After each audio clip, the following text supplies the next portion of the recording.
Bah écoutez, c'est vrai que cette liste elle a été un peu compliquée. Pourquoi? Parce que déjà, on a suivi les joueurs depuis le début de leur préparation.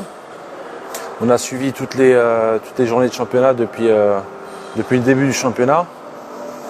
Et c'est vrai que j'ai mis un peu plus de temps parce que, voilà, toute franchise, pas content et un peu inquiet par l'état et le niveau de certains joueurs.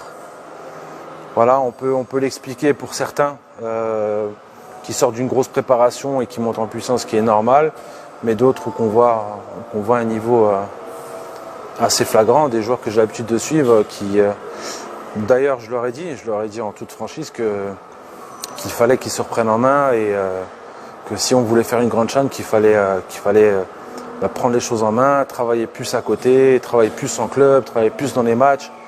Et c'est important, on arrive à un niveau international, chez nous en plus, donc il faudra être pas à 100%, à 200%. 100% ne sera pas suffisant.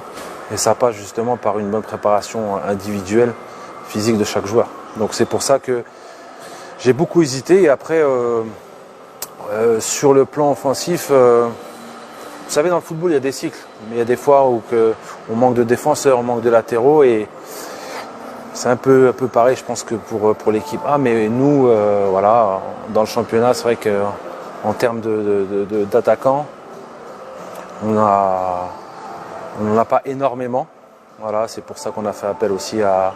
On veut voir des joueurs comme Mayous, comme Nesla, donc des joueurs que je suis depuis longtemps. Pour moi, qu'ils ont quelque chose d'intéressant, un potentiel à exploiter, donc c'est pour ça que je les ai sélectionnés pour les voir.